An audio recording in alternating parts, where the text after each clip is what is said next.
ॐ स्थापकाय च धर्मस्य सर्वधर्मस्वरूपिणे अवतारवरिष्ठाय रामकृष्णाय ते नमः।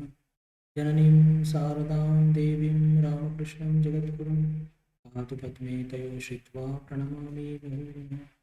नमः श्रीयतिराजाय विवेकानन्दसूरये सच्चित्सुखस्वरूपाय स्वामिने।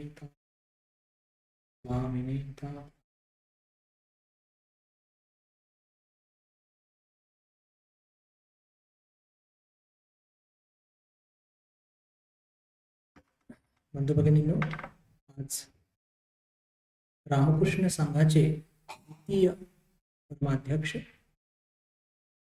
स्वामी शिवानंदजी महाराज यांची पण जन्मजयंती साजरी करत आहोत। रामकृष्ण संघामध्ये महाराजांना आदराने आणि प्रेमाने महापुरुष महाराज सुद्धा या नावाने ते सुपरिचित आहेत। आणि या नावाने ते का सुपरिचित आहेत तर ही घटना अशी घडली होती की 1886 साली जेव्हा भगवान श्रीरामकृष्णाने आपला देह ठेवल्यानंतर काही 2-3 त्यांचे शिष्य असे होते की त्यांना कुठे राहायला जागा नव्हती। स्वामीजींनी लवकरच एक वराहनगर तिथे एक फुटकं म्हणजे खूपच जुनाट बंगला भाड्याने घेतला। तिथे लाटू महाराज, त्याच्यानंतर शिवानंदजी महाराज हे सर्व तिथे निवास करत। स्वामीजी अधूनमधून यायचे, थोडंसं घरी जाऊन यायचे। असं सगळं सुरू असताना एके दिवशी ही सगळी मंडळी जी उपस्थित होती तिथे त्यागी शिष्य बलराम बाबूंच्या घरी सगळे जमा झाले होते। काही गृहस्थ भक्त सुद्धा होते। चर्चेचा विषय फक्त एकच, म्हणजे ते श्रीरामकृष्ण। आणि चर्चा सुरू असताना स्वामीजी म्हणाले, संसारात शिरून आणि स्वतःवर पूर्णपणे ताब्यात ठेवणं, कामनांना जिंकणं हे फक्त एकच पुरुषाला जमलं आहे आणि ते म्हणजे भगवान श्रीरामकृष्ण। असं ऐकल्याबरोबर इथेच उपस्थित एक युवा त्यागी शिष्य त्यांनी लागलीच म्हटलं, तसं कसं? त्यांच्याच अशेष कृपेने, त्यांच्याच कधीही बाधित न होणारी कृपेनं त्यांनी माझ्या शरीरात शक्ती संचार केल्याने हेच ज्याला म्हणतो की स्वतःला आवरणं सावरणं हे मलाही जमलं। मी पण माझ्यावर माझा पूर्ण ताब्या आहे असं जेव्हा तो युवक म्हणाला तेव्हा स्वामीजींना खूप आश्चर्य आणि आनंद झाला। आणि तेव्हाच त्यांनी म्हटलं की अरे, मग तर तुम्ही महापुरुष आहात। तो त्यागी शिष्य दुसरा तिसरा कोणी नाही, म्हणजे आपले शिवानंदजी महाराजच होते। आपल्या सगळ्यांना ठाऊक असेलच की तो एक डिवाइन प्रोव्हिडन्स म्हणजे दैवी लीलाच होती की त्यांना संसारात प्रवेश करावा लागला। पण ठाकूरांच्या कृपेने ते या सगळ्यामध्ये बिलकुल ज्याला म्हणतो की ठाकूरांच्या प्रत्येक परीक्षेमध्ये एकदम पूर्णपणे उत्तीर्ण झाले होते। त्यांचं नाव तारकनाथ घोषाल। अत्यंत सुसंस्कृत परिवारामध्ये त्यांचा जन्म झाला होता। बारासात नावाचं एक खेड किंवा टाऊन म्हणूया, इथे कलकत्त्याच्या जवळ आहेच। वडील रामकनाई घोषाल, आईचं नाव वामासुंदरी। सांगायची आवश्यकता नाही की दोघे जण फार ईश्वर परायण शुद्ध सात्विक जीवन जगत होते। त्यातून रामकनाई घोषाल हे एक उच्च कोटीचे साधक होते। या दाम्पत्याला एक मुलगी प्राप्त झाली लग्नाच्या काही वर्षानंतर। आणि वामासुंदरींनी पुत्र प्राप्तीच्या आशेनं या दोघांनीच इथे तारकेश्वर शिव, आपल्यापैकी ज्या अनेक लोकांनी दर्शन केलं असेल कदाचित, जे लोक बेळूर मठ बघायला गेले होते, तिथे त्यांनी नवस धरला आणि त्यांच्याच कृपेनं मग त्यांना एक पुत्ररत्न प्राप्त झालं आणि तो पुत्र, त्याचं नाव तारकनाथ असं ठेवण्यात आलं. विशेष करून जर एक सांगायचं तर तारकनाथांचे वडील रामकनाई घोषा हे फार उच्च कोटीचे साधक होते. म्हणजे त्यांचा दर्जा इतका उंच होता की भगवान श्रीरामकृष्ण स्वतः त्यांना गुरु मानायचे. लोक म्हणायचे की जेव्हा ते दक्षिणेश्वरी यायचे, गंगा स्नान करायचे आणि लाल सोळं निसून जेव्हा नाट मंदिरामध्ये बसायचे ध्यानाला, त्यांच्या मागे एक गायकाला घेऊन यायचे आणि तो गायक भक्तिमूलक गीत जेव्हा ते गायचे तर त्यांचं डोळ्यातून प्रेमाश्रू निघायचे. लोक त्यांना बघून म्हणायचे हे साक्षात भैरव आहे, कारण दिसायला अतिशय सुंदर होते. भगवान श्रीरामकृष्णांना साधनेच्या काळामध्ये गात्रदाह झाला होता आणि तो काही केल्या त्याच्यावरती काही उपाय सुचत नव्हता. तेव्हा रामकनाई घोषाल हे ठाकूरांचे परिचयाचे होते. त्यांनी म्हटलं की तुम्ही इष्टकवच धारण करा. आणि इष्टकवच धारण केल्यानंतर काही दिवसामध्येच भगवान श्रीरामकृष्णांचा हा शरीराचा दाहाचा हा जो त्यांना रोग म्हणणं ठीक नाहीये, एक जे काही दैवीय लीला होती त्याचा उपशम झाला. याच कारणामुळे भगवान श्रीरामकृष्णांच्या मनामध्ये रामकनाई घोषाल म्हणजे तारकनाथांचे वडील त्यांच्याप्रती खूपच एक श्रद्धा, गुरु प्रति जशी श्रद्धा असते आपली तशी त्यांची श्रद्धा होती. प्रारंभिक काही काळ बारासातमध्येच घालवल्यानंतर त्यांचा जो प्राथमिक काळ होता तो अतिशय दुःखाने भरलेला होता. दुःखाने भरला म्हणजे जेव्हा ते 9 वर्षाचे होते तर त्यांना एक बहीण लहानशी 3 महिन्याची त्यांना होती आणि त्या बहिणीला सोडून वामासुंदरींनी परलोक गमन केलं. त्याच वर्षी काही महिन्यामध्ये त्यांची एक जी मोठी बहीण होती 2 मुली सोडून ती सुद्धा स्वर्गस्थ झाली. आणि तारकनाथच्या खालची जी एक बहीण होती तिला वैधव्य प्राप्त झालं आणि ती त्याच वर्षी घरी परत आली. हे सगळे लागोपाठ एकानंतर इतके सगळे दुःख बघितल्यानंतर वैराग्यवान तारकनाथाच्या मनामध्ये वैराग्य अजूनच वाढलं. जरी हे फार हुशार होते पण अभ्यासात फारसं काही लक्ष नव्हतं आणि अंतर्मुखी स्वभाव आधीपासूनच होता, तो अजून अंतर्मुखी झाला. हे सगळे दुःख बघून दुःख झेल. वामासुंदरी जणू काही त्या साक्षात लक्ष्मीच्या रूपानेच त्यांच्या घरात निवास करत होत्या. पण त्यांच्या देह अवसानाने झालं असं की घराची परिस्थिती फार खराब. रामकनाई स्वतः जरी वकील होते आणि सांगताना मोठं एक आनंद आणि आश्चर्य होतं की राणी रासमणीचे ते इस्टेट मॅनेजर होते. पण जितकं त्यांचं इन्कम होती, आय होती, त्याच्यापेक्षा खूप जास्त ते खर्च करायचे आणि कोणावर? गरजू गरिबांवर. म्हणून साठवू काही शकले नाही. अर्थातच घरची परिस्थिती फारच खालवू लागली. काही वर्षानंतरच तारकनाथ यांना रेल्वेमध्ये नोकरी पत्करावी लागली. गाझियाबाद आणि मुघलसराय म्हणजे काशीच्या जवळ त्यांनी ती नोकरी रेल्वेमध्ये ते रुजू झाले. पण मन सगळं सतत ध्यानाकडे. त्यांचं खूप एक आकर्षण होतं ध्यान आणि समाधीकडे. त्यांना बुद्धाची मूर्ती, त्यांना शिवशंकराची मूर्ती मनापासून आवडायची. ध्यानस्थ त्यांचे जे खोलीत राहणारे त्यांचे आपण ज्याला रूम पार्टनर म्हणतो, प्रसन्न नावाचा एक बंगाली मुलगा, तो सारखं म्हणायचा की अरे तुला ध्यानाची जर इतकी आवड आहे तर तू कलकत्त्याला रामकृष्ण परमहंस त्यांच्याकडे जा. म्हणजे पहा, ठाकूरांची कीर्ती तेव्हा कोणतेही संचार माध्यम जरी नव्हते तरी त्यांची कीर्ती खूप पसरलेली होती, हे आपल्याला लक्षातच येतं. आपल्यापैकी ज्या लोकांनी शिवानंदजी महाराजांचं चरित्र, शिवानंद स्मृती संग्रह वाचला असेल, त्यात एका ठिकाणी पहा ते मेन्शन करतात की ठाकूरांच्या सहवासात आले त्याच्या आधीपासूनच त्यांना असं नेहमी जाणवायचं की हे जग हे मिथ्या, याला काही अस्तित्व नाही, हे संपूर्ण जग आभासमय. आणि जेव्हा त्यांना असं विचारण्यात आलं की असं त्यांना का वाटायचं, तर त्यांच्याकडे काही असं फार ते कारण सांगू शकत नव्हते. ते स्वतःच म्हणतात, पण मला असं वाटायचं की या जगाला अस्तित्व नाही. पहा, ज्या तारकनाथांची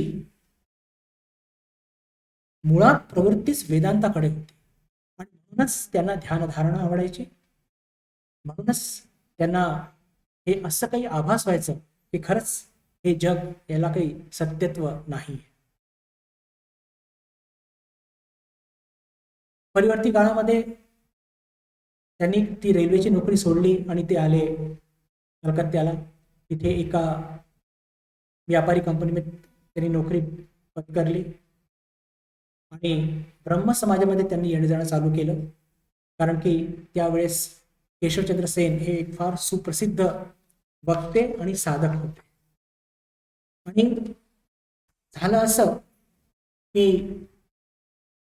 त्या ब्रह्मसमाजाच्या एका ठराविक पद्धतीने साधना करणे, त्यातून त्यांना काही विशेष प्राप्त होईल असं वाटत नव्हतं. कारण की तहान किंवा भूक ही इतकी जबरदस्त होती आणि या माध्यमातून त्यांना काही प्राप्त होईल किंवा इतक्या लवकर प्राप्त होईल असं वाटत नव्हतं. काय करावं काही सुचत नव्हतं. आणि अशाच एका परिस्थितीमध्ये त्यांची पहिली भेट होते भगवान श्रीरामकृष्णांशी, रामबाबू म्हणजे रामचंद्र दत्त त्यांच्या घरी. आणि त्या दिवशी नेमकं भजन कीर्तनामध्ये त्यांना ते समाधीस्थ होतात. तर हे काही वेगाने सांगायला नकोच. आणि पहिल्यांदा समाधीची अवस्था काय असते हे त्यांनी आपल्या डोळ्याने बघितलं आणि पहिल्या भेटीतच त्यांची भक्ती ही भगवान श्रीरामकृष्णांवर जडली. त्या दिवशी काही विशेष संवाद होत नाही, पण लागलीच दुसऱ्या रविवारी, क्षमा करा, शनिवारी दक्षिणेश्वरच्या एका मित्रासोबत, आपल्या ऑफिसमध्ये काम करणाऱ्या मित्राच्या सोबत ते जातात दक्षिणेश्वरी आणि संध्याकाळी जाऊन पोहोचतात भगवान श्रीरामकृष्णांच्या भेटीला. संवाद होतो. प्राथमिक संवाद झाल्यानंतर भगवान श्रीरामकृष्ण त्यांना तिथेच राहण्याकरता आदेश देतात. पण लागलीच त्या क्षणी ते म्हणतात की मी माझ्या मित्राला वचन दिलेलं आहे की रात्री त्याच्या घरी मी थांबणार, तर मला जाण्याची परवानगी मिळावी. पहा, भविष्यामध्ये ज्या महापुरुषांना, असंख्य लोकांना, आपल्यासारख्या सामान्य लोकांना आध्यात्मिक मार्गदर्शन करायचं, त्यांच्या जीवनातल्या या छोट्या घटनांना फार मोठं महत्व असतं. आणि तसंच बघतो आपण की आध्यात्मिक जीवनामध्ये छोट्या घटनांचं फार मोठा महत्व असतो. जर म्हटलं की अरे यात असं मोठं काय, पण ठाकूर सुद्धा कौतुक करतात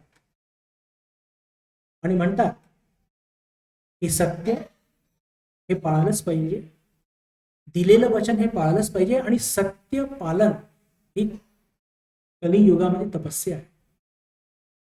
आपण सर्वजण कॅरेक्टर बिल्डिंग या संदर्भात खूप चर्चा करतो. तर पहा, हे सगळे महापुरुष कसे एक सुदृढ चरित्रेचे होते या छोट्याशा घटनेतून आपल्याला लक्षात येतं. पुढे भगवान श्रीरामकृष्णांबरोबर त्यांचा संपर्क घनिष्ठ होतो. एका भेटीमध्ये तर भगवान श्रीरामकृष्ण आपले दोन्ही पाय त्यांच्या छातीवर ठेवतात आणि त्याचं फळ असं होतं की त्यांना इतके काही अनुभव येतात, स्पष्ट अनुभव जाणवतो की शरीर आणि आत्मा वेगळा. भगवान श्रीरामकृष्णांकडे येणारे अनेक जे भक्त होते, प्रत्येकाला अनेक प्रकारचे भाव व्हायचे आणि ते भाव सगळं ऐकल्यानंतर यांनी असं वाटायचं की मला काही भाव होत नाही आणि ते खूप मागे लागायचे, हट्ट करायचे. भगवान श्रीरामकृष्ण म्हणायचे की अरे होईल होईल, असं घाई काय करतो, आईच्या कृपेने सगळं काही तुला प्राप्त होईल, पण तुला दर्शन होणार. बंधू भगिनींनो, मला असं वाटतं की हे काही जे छोटे छोटे वाक्य आहे त्याच्यातून खूप काही इंगित होत असतं. आणि त्यांची जी जीवनाची चर्चा करत आहोत त्यातून आपल्याला लक्षात येतं की पहा, आपण आताच चर्चा केली की शिवानंदजी महाराज त्यांचा मूळ पिंड होता ज्ञान मार्गाचा. त्यांना वेदांत आवडायचं, त्यांना मेडिटेशन आवडायचं. ठाकुरांच्या संपर्कात आले पण नव्हते त्याच्या आधीपासून त्यांना ह्या सगळ्या गोष्टी आवडायच्या. आणि आता जेव्हा ते समाधी करता हट्ट करतात तर ठाकूर काय म्हणतात ते बिलकुल उत्स्फूर्तपणे की तुला दर्शन बिर्शन होणार नाही, तुला कोणत्याही प्रकारचे दर्शन वगैरे काही होणार नाही स्पष्टपणे म्हणतात. आणि एवढंच नाही, एक वाक्य म्हणतात की तुझी श्रेणी वेगळी आहे. पहा, म्हणजे रामकृष्ण विवेकानंद साहित्यामध्ये बंधू भगिनींनो आपण बघतो की एक शब्द मी वापरतो, तुम्हाला डिस्पॅरिटी कुठे मिळणार नाही. म्हणजे एका ठिकाणी काहीतरी सांगितलंय, दुसऱ्या ठिकाणी काहीतरी वेगळंच काहीतरी सांगितलेलं आहे, त्याचा काही साम्य समन्वयच नाहीये. समन्वय जर नसेल तर त्याला काहीतरी कारण असतं. आणि या छोट्या गोष्टी जेव्हा आपण त्याचं चिंतन मनन करतो तेव्हा आपल्याला लक्षात येतं की नाही, या सगळ्या गोष्टींचा फार मोठा अर्थ. तर भगवान श्रीरामकृष्ण स्पष्टपणे म्हणतात की तुला दर्शन होणार नाही, तुझी श्रेणी फार वेगळी आहे. भगवान श्रीरामकृष्ण या सगळ्या त्यागी शिष्यांचं जीवन कसं घडवत होते आणि हे सगळे शिष्य किती ठाकूरांना अनुगत होते, आज्ञा पालन करायचे, याचं पण एक फार सुंदर उदाहरण आपल्या वाचण्यात येतं. जेव्हा हे सगळे भविष्यातले त्यागी शिष्य भगवान श्रीरामकृष्णांकडे यायचे, ते बघायचे की तिथे मास्तर महाशय काहीतरी टिपणं घेत आहेत, ठाकूरांचे उद्गार लिहून घेत आहेत. हे बघितल्यानंतर तारकनाथांना सुद्धा असं वाटलं की मी सुद्धा हे सगळे त्यांचे अनमोल वचनं हे लिहून ठेव, आणि ते तसं करू लागले. काही दिवस ठाकूरांनी बघितलं, एक दिवस त्यांनी असं बघितलं की ते काही बोलत आहेत आणि तारकनाथ खूप एक टक लावून ऐकत आहेत, पण त्यांचं लक्ष कुठे आहे की हे काय बोलतात आणि काय मी लिहू, हे याच्याकडे त्याचं पूर्ण लक्ष होतं. आणि ठाकूरांनी लागलीच त्यांना तिथेच थांबवलं आणि म्हटलं की तू हे काय करत आहेस. त्यांनी सांगितलं की मी असं असं आपण जे बोलत आहात त्याचे मी नोट्स घेत आहेत, त्याचे टिपणं घेत आहे. ठाकूरांनी लागलीच म्हटलं की हे सगळं तुमच्याकरता नाही आहे, हे सगळं तुमच्याकरता नाही आहे, तुमचं जीवन फार वेगळं आहे आणि भविष्यात पुन्हा असलं काही करू नकोस, असं तेव्हा स्पष्ट त्यांना आदेश दिला. तर तारकनाथांनी काय केलं की जे काही नोट्स घेतले होते, पहा, मला असं वाटतं की आपल्याला बरेचदा प्रश्न पडतात की आपली आध्यात्मिक प्रगती का होते, पण जेव्हा आपण आपल्या गुरूंनी जे काही उपदेश सांगितले त्याचं तंतोतंत पालन जर आपण केलं ना, तर नक्कीच आपल्या जीवनामध्ये सुद्धा योग्य तो बदल घडून येईल. आपण पालन करत का नाही, कारण आपल्यामध्ये अजून तितकी सिन्सिअरिटी आलेली नाहीये. आपण बोलतो हे वाक्य, पण हे दिसतंच. पहा, तसं जसंच तारकनाथांना हे सांगितलं, तारकनाथांनी लागलीच काय केलं, ते जे काही त्यांनी नोट्स घेतले होते ते लागलीच ते सगळे नोट्स गंगेत. यातून भगवान श्रीरामकृष्णांचं किती लक्ष खोलवर आपल्या त्यागी शिष्यांवरती होतं हे लक्षात येतं. एवढंच नव्हे तर हे सुद्धा लक्षात येतं की त्यांचे हे त्यागी शिष्य त्यांच्या आज्ञेचं किती योग्य पद्धतीने त्यांचं ते पालन करायचं एकदम स्पष्ट लक्षात येतं. त्याच्यानंतर 1800 काही काळ लोटल्यानंतर त्यांची जी लहान बहीण होती तिचं लग्न करायचं होतं. आणि मी आधीच सांगितलं की त्यांच्या जीवनामध्ये असे प्रसंग घडले की म्हणजे वडिलांची इन्कम तितकीशी राहिली नाही आणि आता लहान बहिणीचं लग्न करायचं, त्यातून घरात पैसे नाही, एक स्थळ पसंत पडलं, पण आता हुंडाचे पैसे कुठून आणणार. अल्टिमेटली असं ठरलं की ज्या घरामध्ये महापुरुष महाराजांची बहीण लग्न होऊन जाणार त्याच घरातली एका मुलीला लग्न करून संसार बंधनात तारकनाथ हे तिचं पाणी ग्रहण करणार. स्वतःची मुळीच इच्छा नसून सुद्धा आपल्या बहिणीच्या खातर त्यांनी ही जबाबदारी स्वीकारली, पण मन कधी पण संसारात रमलं नाही. आपण बघितलंच की त्यांना महापुरुष का म्हणण्यात आलं. आणि एवढंच नव्हे, दैवी लीला कशी असते बघा की जेव्हा एखादा साधक ईश्वरावरती निर्भर असतो, त्याची पूर्ण काळजी ईश्वर कसे वाहत असतात, ज्यांच्याशी तारकनाथांचं लग्न झालं, नित्यकाली देवी, त्या स्वतः आध्यात्मिकरित्या एक खूप सगुण संपन्न अशा त्या होत्या आणि त्यांनी सुद्धा कधी पण कोणत्या गोष्टीची तक्रार केली नाही. पण ईश्वराचा खेळ असा की जवळपास 1 वर्षाच्या आतच नित्यकालींनी एक छोट्याशा आजारपणाच्या नंतर आपला देह सोडला आणि सारख्या सारख्या भेटीमुळे भगवान श्रीरामकृष्णांच्या त्यांचं वैराग्य वाढतच चाललं होतं आणि एक शेवटचं बंधन जे होतं ते सुद्धा निखळून पडलं होतं.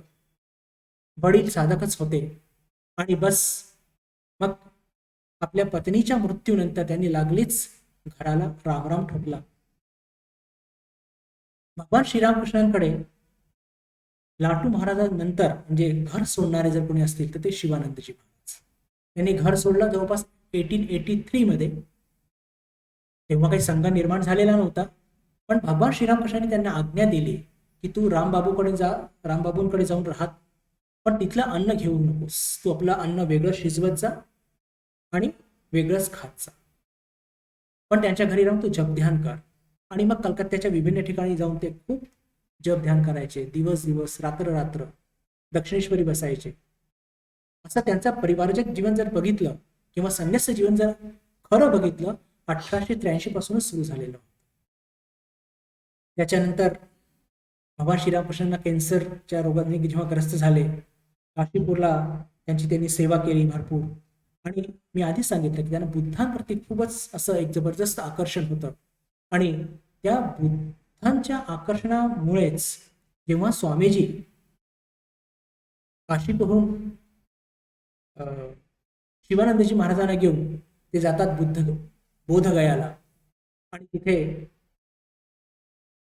ध्यानामध्ये काही दिवस म्हणजे 2 किंवा 3 दिवस घालवतात.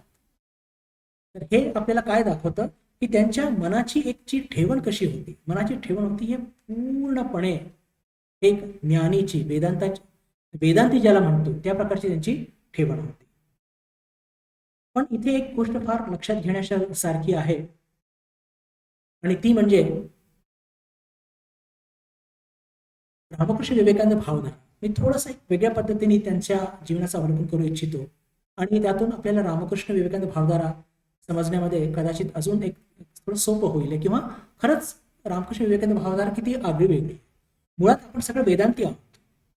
ब्रह्मसत्य जगन मिथ्या, पण जगन मिथ्या आज आपल्याला नाहीये म्हणून या जगाचा त्याग आपण करत नाही,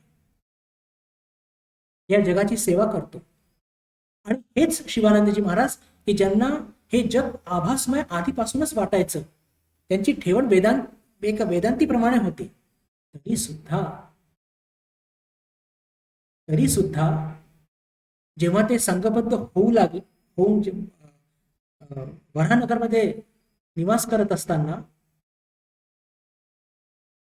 आपल्या भावंडांबरोबर भांडी घासणे, भाजी चिरणे, स्वयंपाक करणे, झाडलोट करणे हे काम सहज गतीने करायचे आणि कोणी पण जर आजारी पडलं तर त्याची सेवा शुश्रूषा करायचे. पहा, हा मोठा फरक आहे. कोणत्याही गोष्टीला नेती करून त्याचा त्याग करत. आणि म्हणूनच ईशावासु उपनिषदेचा पहिला वाक्य जो श्लोक आहे, ईशावासेदं सर्वं यत्किंचित् जगत्याम जगत तेन त्यक्तेन भुंजिता मागृत कस्य स्विद्धनम, की स्वामी विवेकानंदांनी गॉड इन एव्हरीथिंग या ज्ञानोगाच्या व्याख्यानामध्ये वैराग्याची हीच परिभाषा दिली आहे की या जगामध्ये सगळ्यांना समान रूपाने प्रेम करा, हे खरं वैराग्य. आणि जरी शिवानंदजी महाराजांच्या आध्यात्मिक जीवनाचा प्रवाह हे जग आभासमय आहे असं त्यांना वाटायचं, तिथून जरी त्यांनी सुरू केली, पण रामकृष्ण विवेकानंद भावधारेची हे वैशिष्ट्य काय, हे वैशिष्ट्यच असं आहे की जरी हे जग आपण मिथ्या समजतो, त्यांना त्या अनुभवामध्ये आलं होतं, पण ते जगाचा त्याग नाही केला. आणि हेच त्यांच्या जीवनामध्ये एक खूप मोठं परिवर्तन आपल्याला बघायला मिळतं. एक फारच बोलकी घटना लक्षात येत आहे. काशीधामला त्यांनी प्रवास भरपूर केला बंधू, त्याचं पूर्ण वर्णन आपल्याला या पुस्तकात वाचायला मिळते. आणि खूप खडतर प्रवास, तिबेटला सुद्धा ते गेले होते. आणि काशीहून उत्तराखंडात जायचं हिमालय हा तर साधूंचा एक आवडतंच क्षेत्र, आणि त्यांच्याबरोबर एक इतर एक भक्त की एक इतर पंथाचे साधू, इतक्या मोठ्या महापुरुष त्यांना लाभले आहेत, तर त्यांच्याबरोबर आपण जाऊया असं ठरलं. हे दोघेही निघणार. तेवढ्यातून अशी एक बातमी आली की हाथरसमध्ये स्वामीजी आहेत आणि त्यांना ते आजारी आहेत.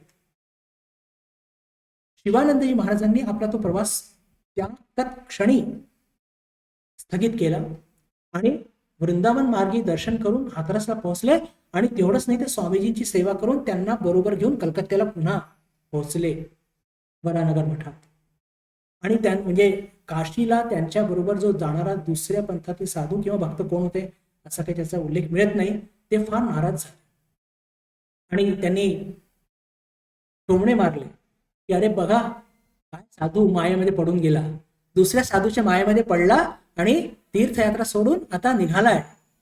म्हणजे मायेमध्ये पडलेला आहे, पण मायेमध्ये पडून आणि आपलं जे कर्तव्य तो विसरत आहे. आता याचं उत्तर काय दिलं बघा आपल्या शिवानंदजी महाराज. उत्तर त्यांनी स्पष्ट दिलं की माझ्या गुरूंनी मला जे शिकवलंय तेच माझ्याकरता योग्य आहे, आणि स्वामीजी हे आमचे नेते आहेत. काहीही झालं तरी अशा परिस्थितीमध्ये मी त्यांना सोडणार नाही, आणि हीच माझ्या गुरूंची शिकवण आहे. बंधू भगिनींनो, रामकृष्ण विवेकानंद भावधारेचं वैशिष्ट्य जर आपल्याला कोणी विचारलं तर बिनधास्तपणे आपण सांगू शकतो की आम्ही वेदांती आहोत. कसे वेदांती? की जे सगळ्या जीवामध्ये ईश्वर बघतात. त्याची पावती काय? की आपण हे सगळी इतकी सेवा कार्य रामकृष्ण संघाच्या माध्यमातून करत आहोत, आणि हेच आपली सगळ्यात मोठी ताकद. त्यांच्या मनामध्ये ठाकूरांच्या भक्तांप्रती खूप एक मोठा एक त्याला म्हणतो की स्नेहाचा एक स्रोत नेहमी वाहत असे. बलराम बाबू जेव्हा आजारी पडले तेव्हा शिवानंदजी महाराजांनी सुद्धा त्यांची खूप सेवा केली होती. म्हणजे पहा, मला शिवानंदजी महाराजांच्या संदर्भात इतकं कौतुक का वाटतं की त्यांची बेसिक ठेवण फार वेगळी आहे, पण त्यांनी भगवान श्रीरामकृष्णांच्या सहवासामध्ये त्यांच्या व्यक्तिमत्वामध्ये किती सुंदर बदल घडून आला.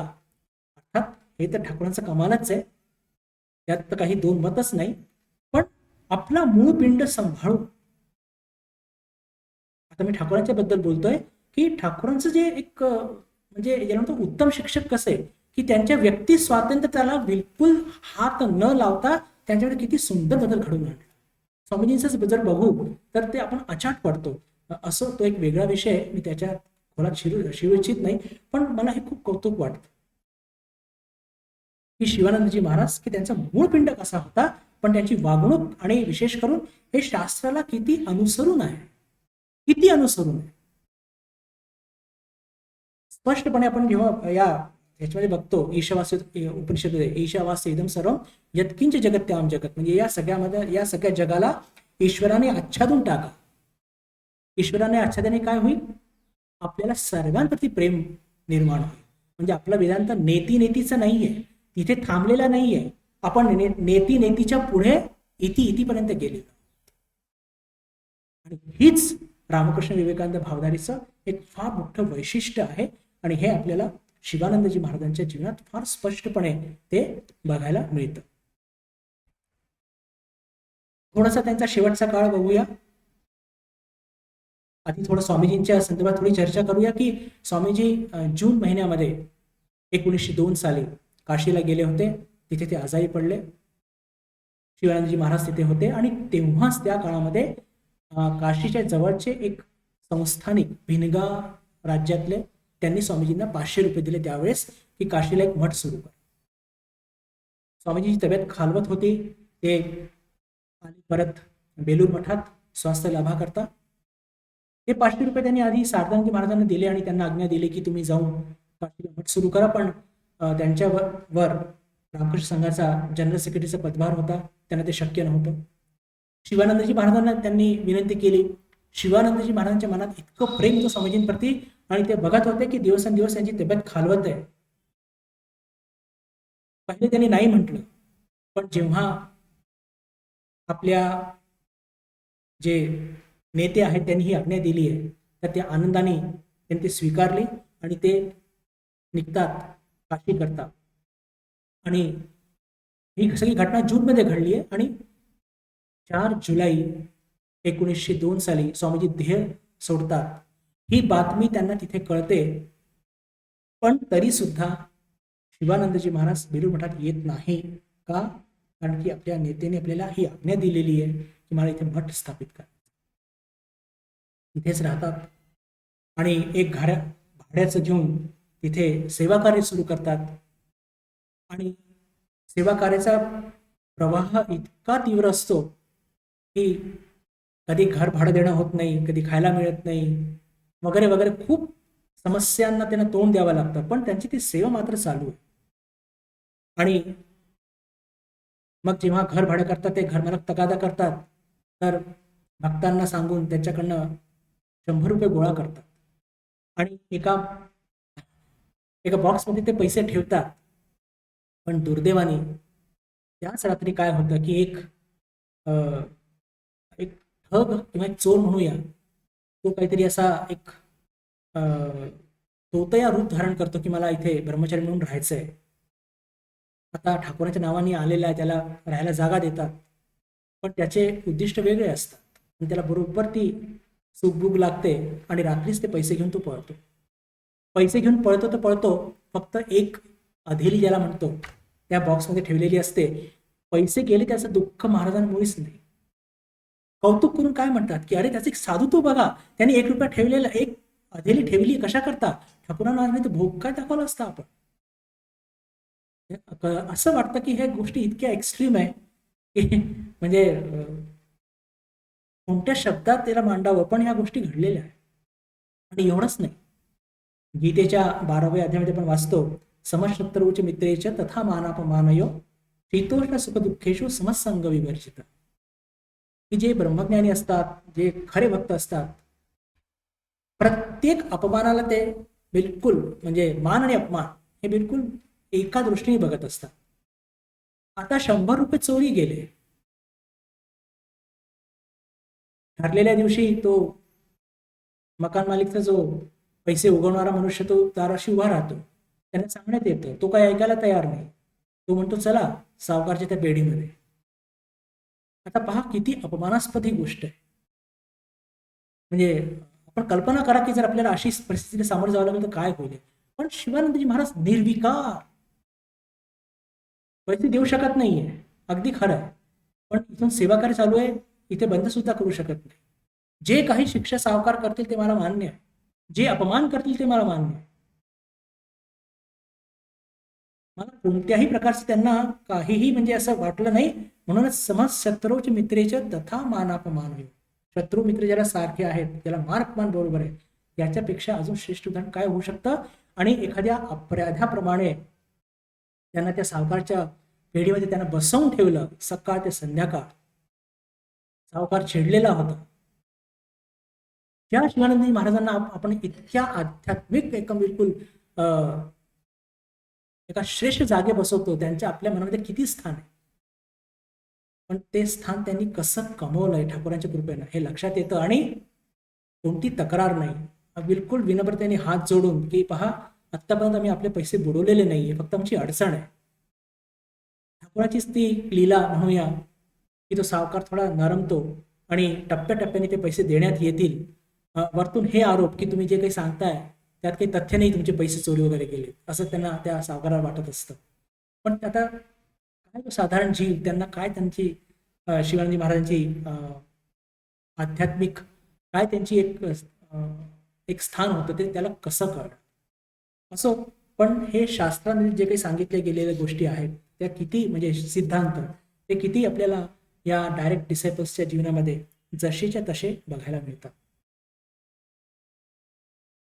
जो मुख्य मुद्दा आज मी उचलून धरलेला आहे की भगवान क्षमा करा स्वामी शिवानंदजी महाराजांच्या जीवनातला त्यांचा मूळ पिंड काय होता, पण त्यांचा मूळ पिंड तसंच ठेवून आणि त्यांच्या जीवनात कसं परिवर्तन आला याचं अजून एक श्रेष्ठ उदाहरण त्यांच्या जीवनातलं बघूया की त्यांची निवड झाली अध्यक्षपदी.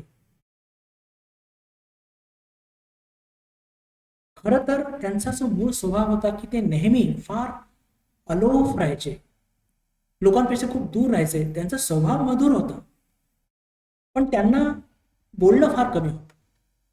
खूप शांत एकटेच राहायचे, सतत चिंतन मनन करायचे, शास्त्रध्ययन करायचे, जपध्यान करायचे.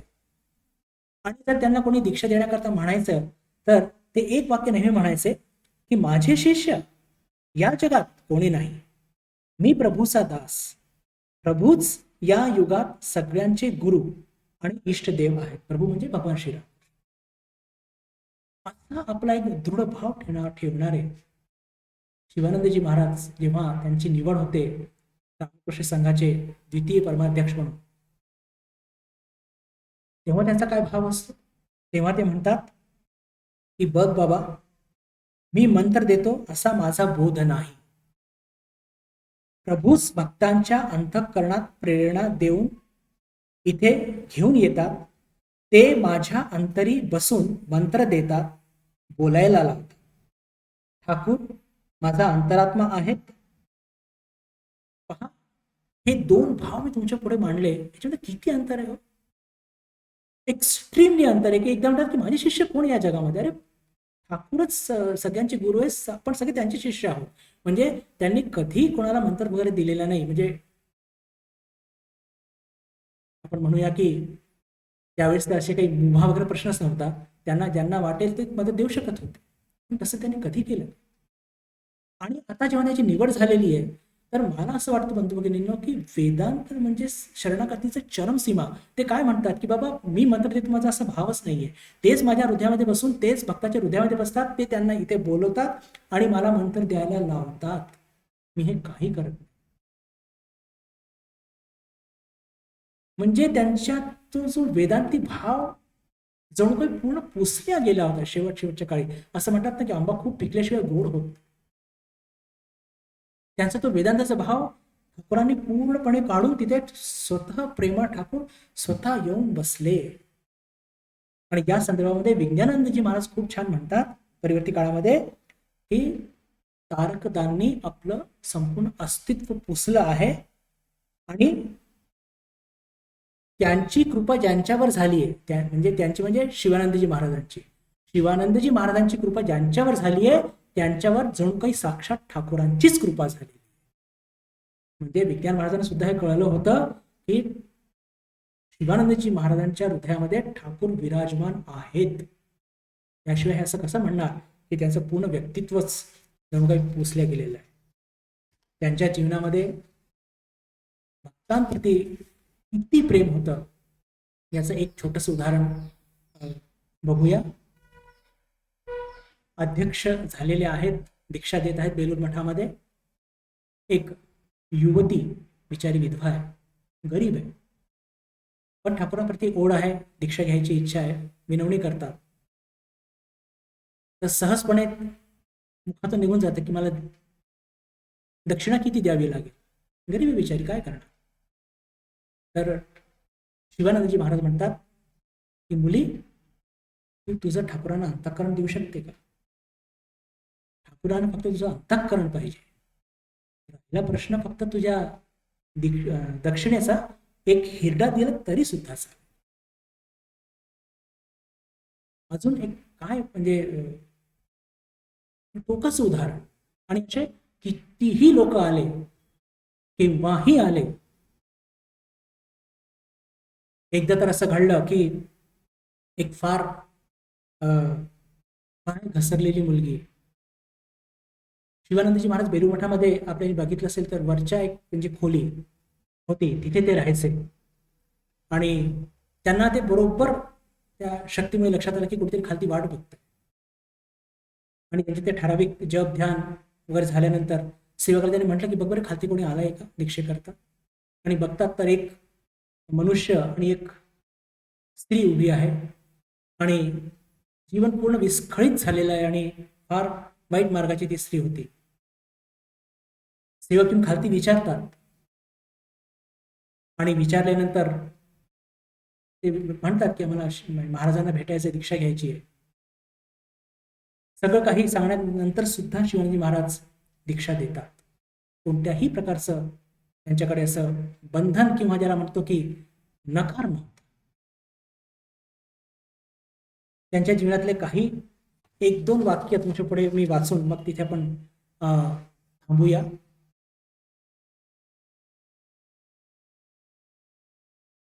पहा, म्हणजे सुरुवातीला हे वेदांती स्वतःला म्हणवणारे शिवानंदजी महाराज त्यांच्या शेवटच्या काळामध्ये जेव्हा ते अध्यक्ष झाले तेव्हा त्यांचा किती कायापलट झालेला होता. ते भक्तांना म्हणायचे, मी कशाला जगतो, खाऊन सुख नाही, बसून सुख नाही. तरी पण त्यांची इच्छा, हे शरीर राहिल्यानं जर लोकांचं काही कल्याण होत असेल आणि तशी जर मातेची इच्छा असेल तर तसेच हो. आता हे शरणागतीचं एक उदाहरण आहे. ते काय म्हणजे मी पुन्हा पुन्हा सांगतोय की त्यांची जीवनात म्हणजे मनाची ठेवण काय होती सुरुवातीच्या काळामध्ये. जग त्यांना बिलकुल असं अनुभवामध्ये यायचं. ठाकूरांची अजून भेट पण झाली नाही की हे जग आभासमय आहे. इतके वेदांती सेटअप हे शिवानंदजी महाराज, पण शेवटी काय म्हणतात ते की मातेचीच इच्छा पूर्ण हो. पुढे म्हणतात, मला शरीर आहे असं पुष्कळदा वाटतच नाही. या शरीराला त्यांनी आपल्या युगधर्म प्रचाराचा यंत्र बनवलेला आहे. या शरीराला शिवानंदजी महाराज म्हणतात त्यांनी म्हणजे ठाकूरांनी युगधर्म प्रचाराचा म्हणजे त्यांच्या वाणीच्या प्रचाराचा एक माध्यम बनवलेलं आहे. हे सगळे वाक्य मी मुद्दाम का म्हणतोय की हा ठाकूरांनी किती बदल घडून आणला. आता मी एक थोडंसं वेगळं उदाहरण ठेवू इच्छितो की ठाकूरांनी त्यांचं व्यक्तिमत्व तसंच ठेवलं पण त्याच्यात बदल सुद्धा आणलं. एकदा एक भक्त येतात, मोठी गंमतशीर गोष्ट आहे बरं, लक्ष देऊन ऐका. एकदा एक भक्त येतात आणि त्यांना म्हणतात की महाराज पायधूळ द्या. महाराज काय म्हणतात, अरे पायच कुठे तर पायधूळ कसली. Extreme height of Vedanta. म्हणजे एका ठिकाणी शरणागतीचा इतका मोठा भाव आणि दुसऱ्या ठिकाणी त्यांचा जो मूळ भाव पण तो इंटॅक्ट आहे. मी जे सांगू इच्छितो त्यांचा जो वेदांतचा मूळ भाव तो सुद्धा तसाच इंटॅक्ट आहे. जेव्हा भक्त विचारतात की महाराज पायधूळ द्या, पायधूळच कुठे आहे, पायच कुठे तर पायधूळ कसं. म्हणजे एकाच ठिकाणी शरणागतीचा इतका मोठा एक भाव पण त्याच्याच बरोबर त्यांच्या जीवनामध्ये असणारा हा जो वेदांताचा मूळ पिंड तो सुद्धा इंटॅक्ट आहे. त्याच्यामध्ये कोणतीही तोडफोड ठाकूरांनी केली नाही. And that is Shri Ramakrishna. आणि तसेच त्यांचे शिष्य सुद्धा अफलातून म्हणजे हे या सगळ्यावरती इतकं चिंतन केलं पाहिजे. तेव्हा लक्षात येतं बंधू वगैरे ना आपण ठाकूरांचं अध्ययन करतो तर मला असं वाटतं की आपण आधी ठाकूरांचे त्यागी शिष्य, त्यांचे गृहस्थ भक्त, स्वामीजी, माताजींचं खूप अध्ययन केलं. नंतर तेव्हा कुठे आपल्याला थोडं कळलं की खरंच ठाकूर काय आणि ते काय करून गेले. पहा, या वाक्यांमध्ये इतकं काही गूढ अर्थ आहे, इतकं काही समावलेलं आहे की जर त्याचं आपण खूप खोलवर जर चिंतन नाही करणार तर आपण खूप काही मिस करू, मला असं वाटतं. एक वाक्य अजून वाटतं, स्वतःच्या देहाच्या संदर्भात ते बोलतात. डॉक्टर आलेले आहेत, त्यांना पक्षाघात झाला होता शेवटी रात्री झोप होत नव्हती, दमा खूप म्हणजे खोकला खूप यायचा, झोप व्हायची नाही. तर डॉक्टरांनी जेव्हा त्यांनी विचारलं की महाराज आपण कसे आहात तर बिलकुल आनंदाने म्हणतात मी तर एकदम चांगला व्यवस्थित आहे. नाही पण सेवक सांगत होते की आपली झोप होत नाही रात्री. हो, तू या शरीराबद्दल बोलतोय, शरीराचा धर्म चालूच आहे, त्याला काय करायचं. म्हणजे एक पूर्ण ही वेदांताची अनुभूती की शरीर वेगळं आहे आणि आत्मतत्व वेगळं आहे आणि मी आत्मा आहे आणि मी आनंद आहे. हे शरीराचे जे होऊ ते होऊ देत. ही स्पष्ट अनुभूती त्यांच्या जीवनामध्ये त्यांच्या या छोट्या छोट्या वाक्यांच्या संदर्भात आपल्याला स्पष्टपणे म्हणजे त्याची प्रचिती होत असते. एकदा असंच ते बोलतात. आता पहा, थोडा भक्ताचा भाव बघूया. हे इतके म्हणतात की ठाकूर हे अनंत भावमय.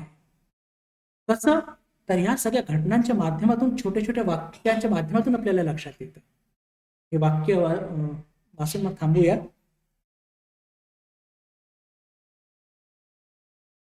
डॉक्टरांच्या सांगण्या बरहुकूमनी ते वागत. याचे कारण त्यांना स्वतःच्या शब्दात सापडते. ते म्हणतात, हा देह काही सामान्य देहासारखा नाही. याचं एक वैशिष्ट्य आहे. या शरीरात भगवंताची उपलब्धी झालेली आहे. या शरीरानं भगवंताला स्पर्श केलेला आहे, त्यांचा संग केला आहे, त्याची सेवा केली आहे, म्हणून याच्यासाठी एवढं करायचं. या शरीराने भगवान श्रीरामकृष्णांची सेवा केलेली आहे. या शरीरात ईश्वर लाभ झालेला आहे. आपल्याला असं वाटतं ना की का बाबा साधूच्या शरीर म्हणजे त्यांच्या शरीराला का जपायचं, तर ते सुद्धा स्वतःच.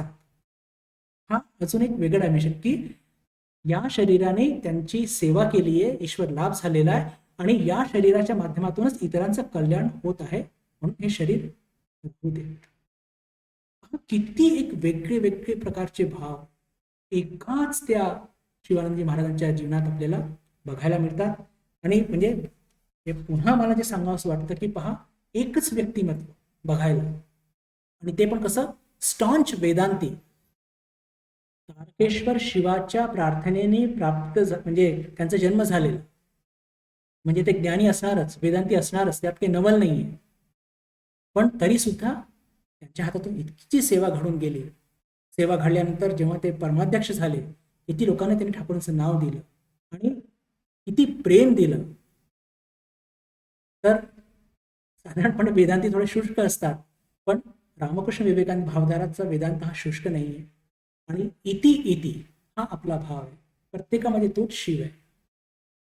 शिवानंदजी महाराजांचा मूळ भाव तसाच इंटॅक्ट ठेवून ठाकूरांनी त्यांना किती सुंदर पद्धतीने त्यांचं व्यक्तिमत्व घडवलं आणि ते घडले सुद्धा.